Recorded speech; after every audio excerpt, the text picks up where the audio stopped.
नमस्कार, राधे राधे। आज हम बात करते हैं पुरातात्विक स्रोत में शिलालेखों की। तो शिलालेख ये बहुत इम्पोर्टेंट है क्योंकि पूछ सकता है कि पुरातात्विक स्रोत में शिलालेख के बारे में बताइए या अभिलेख के बारे में बताइए। ठीक है, ये बहुत इम्पोर्टेंट क्वेश्चन है। एक शिलालेख, अभिलेख, एक स्मारक, एक सिक्के।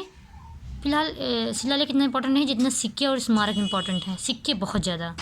तो 1, 2, 3 एंड 4 सब कुछ, सारे ये क्या कहते हैं उसे, सारे ये थोड़ी थोड़ी आपको आनी चाहिए। ठीक है, 4 क्वेश्चन इसमें से तैयार कर लीजिए। इसमें से 1 या 2 क्वेश्चन जरूर आएगा आपके 30 नंबर पक्के। शिलालेख और लॉन्ग क्वेश्चन ही आएंगे। शिलालेख भारतीय इतिहास के सबसे महत्वपूर्ण और विश्वसनीय स्रोत हैं। क्यों? क्योंकि देखो, असल में जो शिलालेख या अभिलेख एक ही बात है लगभग।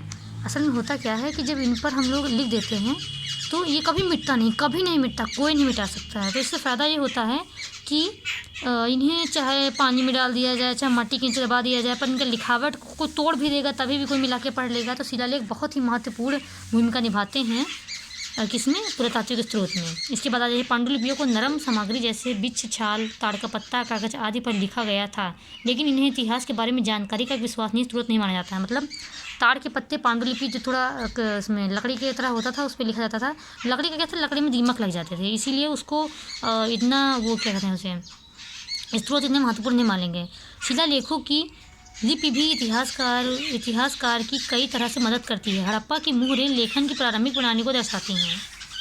खैर छोड़िए, ब्राह्मी लिपि को अशोक के बाद, अशोक कौन थे देख लीजिए, अशोक, ठीक है, ये अशोक का स्तंभ। तो ब्राह्मी लिपि को अशोक के बाद के शासकों ने अपनाया और सदियों तक सफल रहा, जिसमें भारत की अधिकांश लिपियों का विकास हुआ, जिसमें दक्षिण में तमिल, तेलुगु, याद हो जाए तो अच्छी बात है, नहीं याद हो जाए तो बस कोई बात नहीं। वैसे तमिल आप पिक्चर देखते हैं दक्षिणी की, तो तमिल और तेलुगु में ज़्यादा पिक्चर बनती हैं, अगर ऐसे भी याद रख सकते हैं। कन्नड़ नहीं याद रखोगे, और मलयालम में उत्तर में कैसे याद होगा, देखिए उत्तर भारत में क्या बसा है, नगर, तो अब उत्तर में नागरी, गुजराती। उत्तर भारत में क्या है, गुजरात है, गुजराती। और क्या है, बंगाल। तो भारत का मैप देख के आप याद कर सकते हैं।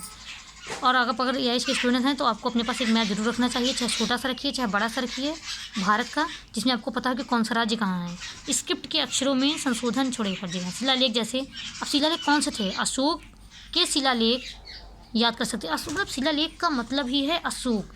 अशोक मतलब अशोक महान सम्राट थे, उन्हीं की वजह से हमें इतना ज्ञान प्राप्त हुआ इतिहास के बारे में, वरना मुझे नहीं लगता कि किसी और शासक ने इतना प्रयास किया था।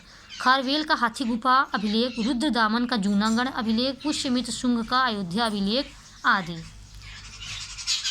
मौर्य राजवंश के सम्राट अशोक द्वारा